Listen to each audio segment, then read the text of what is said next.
Herkese merhaba dikiş sınıfından. Şimdi gördüğünüz bu bol paçalı, beli lastikli, yazlık müslin kumaştan olan pantolonumuzun bütün kalıp kesim aşamalarını sizlerle paylaşacağız.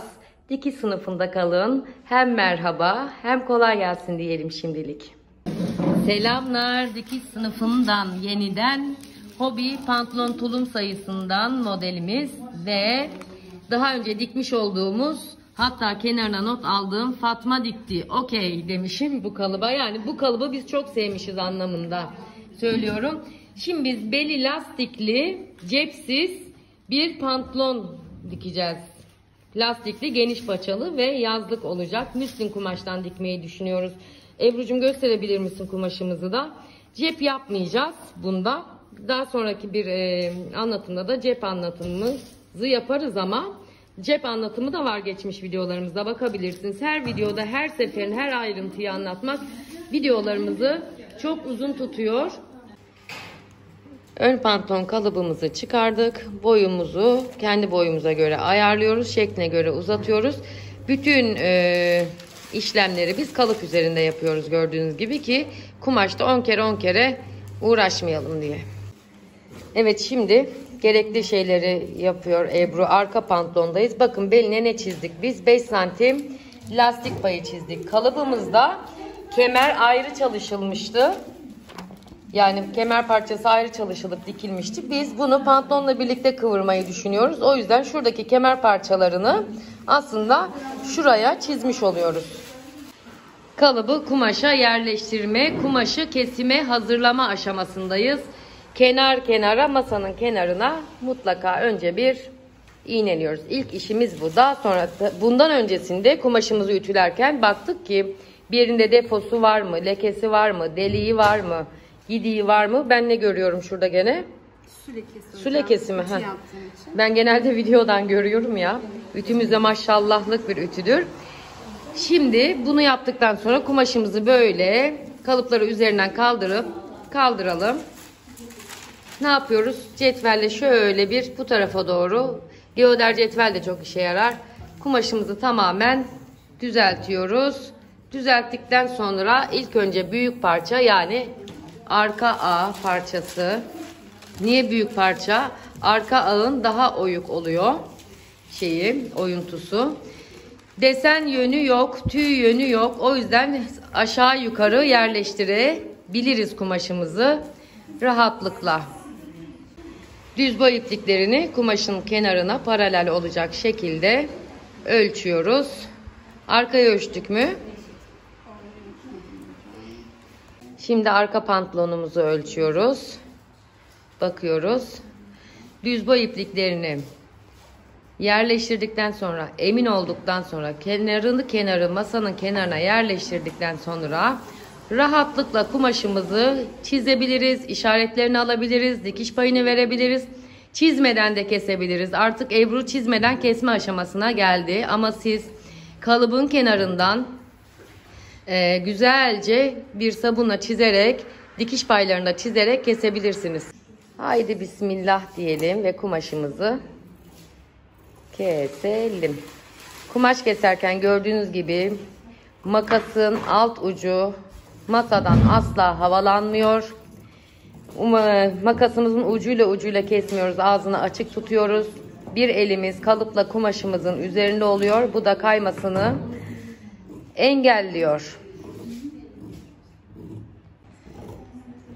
Devam ediyoruz. Güzelce kesmeye.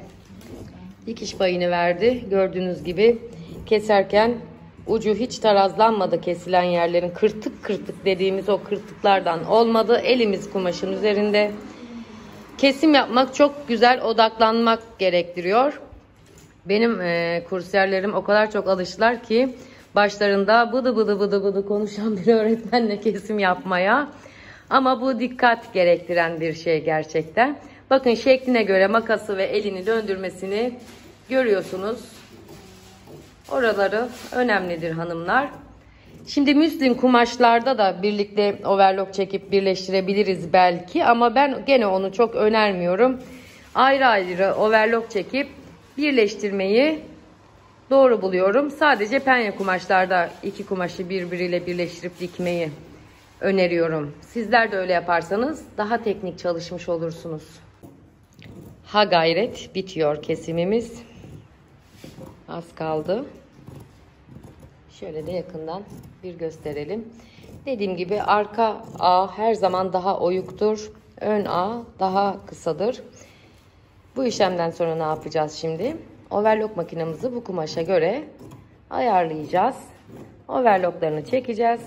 Ağlar, yan dikişler derken bel lastiği takmayı da inşallah gene göstereceğiz. En uygun iplerimizi bulduk. İplerimizi taktık. Şimdi ayarlarımızı yapıyoruz. Bakalım bu ayarda nasıl dikecek deniyoruz. Deneye deneye en düzgün ayarımızı bulacağız. Şimdi son denememizi yapıyoruz. Biraz tırnağımızı genişlettik. Çok fazla ip değiştiği için, çok fazla dikildiği için makinelerimizin ayarları maalesef bazen tutmayabiliyor. Dillerini çözmeye çalışıyoruz. Evet, uygun bir overlock'umuzu bulduk. Şimdi müslim kumaşta, bizim kumaşımızda 5-5-5. Şuradaki tırnak aralığı şurada. Normal ayarda 3'e yakın, belki biraz daha 2'ye yakın bir tık getirebiliriz. Burası da 0'da 0,1'demiş, pardon. Tam 0'da değil, bir tık yukarıdaymış. Bu şekilde şimdi overlocklarımızı ayrı ayrı çekiyoruz. Birlikte de çekebilirsiniz, aslında çekilmez değil ama biz ayrı ayrı çekip ütülemeyi tercih ediyoruz. Overlocklarımız bitti. Şimdi birinci aşamamızda arka ağ ile arka ağı birleştirip iğneliyoruz. Ön ağı da gösterebilir miyiz? Şuradan. Sonra da ön ağ ile ön ağı birleştiriyoruz. Bu arka, pardon, diğeri önmüş. Ağ dikişlerini diktikten sonra ikiye açıp ütüleyeceğiz.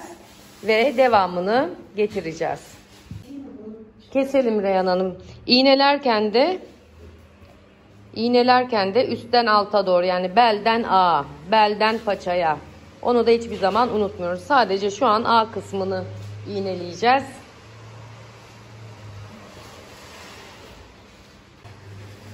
Önü de yukarıdan aşağıya, yani belden ağa doğru. İlk önce ağ dikişleri dikilecek ve ütülenecek. Şimdi ağ dikişlerini diktikten sonra ikiye açtı, ütüledi ve iç paçayı yerleştirdi Ebru. İç paçayı yerleştirirken de şuradaki 4 dikişin birbirine denk gelmesine dikkat etti. Gördüğünüz gibi burada iç dikişlerde çok hafif bir kayma olmuş Ebru'cum. Burayı bir düzeltelim istersen. Hemen. Şimdi de düzeltmelerimizi yaptıktan sonra şu yan dikişi yukarıdan aşağıya iğneleyecek. Diğer paçanın da yan dikişini aşağıdan yukarıya, iğneleri de enine takarak iğneleyecek. Makineye çekerken de daima yukarıdan aşağıya, daima yukarıdan aşağıya. Yukarıdan aşağıya diktim. Şimdi de alttan üste denk geldi. Öyle yapayım. Yapmamanızda fayda var teknik açıdan. Evet, iki yan dikişlerini de iğneledik. Şimdi bunların makinesi bu iç paçanın ve yan dikişlerin ara ütüsünden sonra sıra lastik ve paçaya geldi. Paça en son. Lastikten sonra unutmuyoruz. Etek, pantolon ne dikerseniz dikin. Önce bel çalışılır, en son boy ayarlanır. Yan dikişlerimiz de dikiliyor. Makinalarımızı çektik. Ütüden önce şöyle bir kontrollerimizi yapıyoruz ve lastik ve paçadan önceki son ara ütülerimizi düzgünce yapıp masanın üzerine tekrar bir bakacağız. Bir şey yoksa bel lastiğini dikeceğiz. Şimdi ara ütülerimiz. Kumaşın şurasından ve burasından bir kez ütülendi. Şimdi ikiye açarak ütülüyoruz. Ondan sonra yüzünü çevireceğiz. Bir de yüzünden kumaşın, yani dikişin üzerinden ütülememiz gerekiyor. Şunu demeye çalıştık. İlk önce iki dikiş kapalıyken makine dikişimizin üzerinden bir dikiş diktikten sonra kol tahtamıza geçirip veya ütü masasında açarak ikiye. Şimdi evet, bir de oradan geçiriyoruz. Şimdi de dikişimizi, evet, oradan başlayalım, yapa yapa gidelim. Sonra tekrar bu tarafa geliriz. En sonda da yüzünü çevirip giysinin yüzünden dikiş üzerine ikiye açıkken bir de oradan dikiş diktiğimizde dikişimiz tadından yenmez. Ara ütüsünü bitirdikten sonra bir de kumaşın düzünden şöyle aça aça Düz boy ipliğini bozmadan, esnetmeden, yanlara ütülemeden dik dik ütülüyoruz. Su damlatıyor ütümüz gene maşallah. Ütülerimizi de bitirdik. Paça genişliğimizi çok sevdik. Bakıyoruz gene eksik gedik bir şey var mı? Şurada beline gelelim. Şimdi ne yapacaksın? Ebru bize anlatsın. 4 santimden 5 santimden uzattık kalıpta hocam. Sonra böyle kısmını overlock çekip şöyle 5 santim katlayarak lastik yerleştirip Tünelden dikeceğiz. Evet. Ortadan dikerek bir lastik kıvrımı oluşturacağız. Şunu da yapabiliriz. Belini overlock çekeceğiz. 5 santimden kıvırıp dikeceğiz. Bir lastiklik pay boş bırakacağız. Lastiği geçireceğiz. O da bir yöntem. Başka bir yöntem var. Lastiği şurasından overlockla birlikte dikme yöntemimiz var ama bizim makinalarımızda çok fazla iyi sonuç almıyoruz ondan. Onu sadece deneme parçası üzerinde göstermeye çalışacağım size ama şimdi biz ne yapacağız? İlk önce bel overlock'unu çekeceğiz. Daha sonra 4 santimden katlayıp makine çekeceğiz. Lastiğimizi yerleştireceğiz. O teknikle çalışalım. Lastiğimizi dikebilmek için şimdi bel kısmının kenarına overlock'umuzu çekiyoruz. 2 tane lastiğimiz var. Karar vereceğiz şimdi. Ölçelim sıfırdan başlayarak. 3,5. Diğeri kaç santim? 2 santim. 2 santim. Hangisinden yapalım? 3,5'tan yapalım. Şimdi de lastik beli ölçüsü ayarlamayı daha önceki videolarımda anlattım ama bir kez daha anlatmak istiyorum. Şimdi normalde lastiğimiz bu. Şurası bizim kaç parça? 1, 2, 3, 4 parça. Bu 4 parçanın 3'ü kadar. Yani 1, 2, 3, 4 parçalık bir kemerimiz var bizim. Nasıl yapıyoruz? 1, 2, 3 parçası kadar lastik alıyoruz. Normal şartlarda böyle hesaplanıyor. 1, 2 ve 3'ü alıyoruz. Ama biz bu son dönemlerde üretilen lastiklere ve kalitesine çok emin olamadığımız için aynı işlemi bir de bunu belimize koyup belimizdeki ölçüsünü kontrol edip ona göre yapıyoruz. Bel ölçüsünü kontrol ettikten sonra 1 santim dikiş payı vereceğiz. Burayı ölçerek 4 santimden katlayarak şu şekilde bir ölçelim. İğneleyeceğiz içeriye doğru. Bakacağız şöyle bir, bu 5 santim istiyor Ebru. 5 santimden yaparız. Sırasıyla hepsini size anlatacağız. Bizim iğnelediğimiz yeri şimdi de belimize bakıyoruz. Şöyle bir esnekliğini kontrol ediyoruz. Çok gevşek bir lastik olduğunu düşünüyorum. Biraz daha küçültebiliriz sanki Ebru, değil mi? Hı hı. Kendi beline göre ayarla. Yani bizim burada 4'ü 3'e bölmek taktiğimiz bu lastikte çok işe yaramıyor. Ama çok kaliteli lastiklerde birebir cuk diye oturuyor. Karar verdiğimiz yerden lastiğimizi kestik. Lastiğimiz hazır. Şimdi ne yapacağız? Lastiğimiz 3,5 santimdi. Biz 5 santimden beli ölçe kıvırarak şu an iğneliyoruz. İğneledikten sonra şuraya bir yarım santimden makine çekeceğiz. Alta bir makine çekeceğiz. Bir lastik girimi yer kadar boşluk bırakacağız. Lastiğimizi oradan geçireceğiz. Bu kendinden kıvırarak yaptığımız bel lastiği. Bir de kemer parçası hazırlayarak yaptığımız bel lastiği var. İkinci diktiğimiz pantolonda da onu yapacağız. Ebru, onu paylaşacağız inşallah. Evet. Hemen hemen eşitledik. Ölçe gidiyoruz. Mutlaka ölçüyoruz. Bizim işimizde göz kararı diye bir şey yoktur hanımlar. Göz kararını sevmiyoruz. Göz aldanır, göz yanılır ama ölçmek hiçbir zaman bizi yanıltmaz. Özellikle böyle pantolonumuzu, eteğimizi, bluzumuzu en çok gösterecek olan, boyunu posunu ayarlayacak olan ve en çok hatayı belli olacak yerlerde özellikle çok fazla ölçüm yapmamız gerekiyor. Eğriliklerin hepsi düzeltilecek. Evet, dikişi düzgün olması için şimdi şuraya bir ütü basacağız. Enine basmayacağız, şeklini bozmayacağız. Evet, sadece şöyle bir kıvırdığımız yeri tam oturtalım. Şimdi dediğim gibi çok bir minik yarım santim kadar şuradan bir dikeceğiz. Bir de overlock'un kenarından dikeceğiz. Lastiğimizi geçireceğiz. Dikişini dikti. Şimdi de çengelli iğneyle lastiğimizi geçiriyoruz. Bitti bitecek, eli kulağında, işimiz çok rast gitti. Kalıp dediğim gibi çok güzel bir kalıp. Bitmiş halinde inşallah şimdi paylaşacağız. Ha gayret, ha gayret. Ortadan da belki bir dikiş gerekirse çekeceğiz. Gerekmezse çekmeyeceğiz. Böyle kalsın. Bakarız ona da. Yüzdü kuyruğuna geldi ve lastiğimizi çıkardı. Şimdi bu iki lastik ucunu ne yapacağını Ebru'dan dinliyoruz. İkisini bir araya getirdim. Şimdi yedireceğim hocam. Yedireceksin. Daha sonra birleştireceğim. birleştirmemizi de yani nasıl yapacağımızı iğneleyerek gösterelim. Tamam, sen birleştirmeni ayarla ilk önce ki rahat dikebilesin. Dönmesin içinde lastik. Birleştiriyoruz lastiği. Üst üste getireceğiz. İğneleyeceğiz ve buraya çok sağlam. Böyle ve bu tarafta. Böyle ve çapraz iyice lastiği sağlamlaştıracak şekilde makinesini çekeceğiz şimdi. Lastiği yerleştirdi makineye.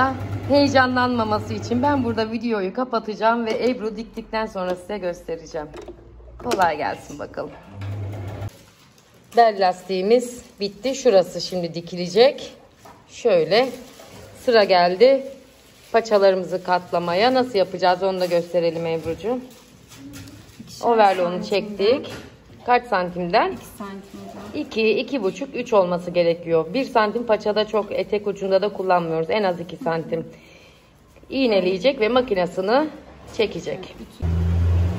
İğneliyoruz. Sonra bir kontrolümüzü yapıyoruz. Makinemizi çekiyoruz. Elimizde daima cetvel, ölçü, iğne, ütü. Cetvel, ölçü, iğne, ütü. Biz bu kalıptan seri halde dikeriz herhalde hanımlar. Yani çok beğendik kalıbı. Çok düzgün, çok güzel. Hiçbir yerinde hiçbir şey olmadan çalıştık gitti yani. Bu da bizim pantolonumuzun bitmiş hali. Kalıp çok tavsiye bir kalıptır. Biz bunu dediğim gibi seri üretime geçeriz artık. Şu an çok üstümüz müsait olmadığı için pantolonumuzu bu şekilde paylaşıyoruz. Ama üzerimizdeki duruşunu da görmenizi istedik. Diki sınıfından sevgiler herkese. Ellerine sağlık Ebru Hanım. Gerçekten bizimle çok güzel bir çalışma yürüttün bugün. Devamını diliyoruz inşallah. Hoşça kalın şimdilik.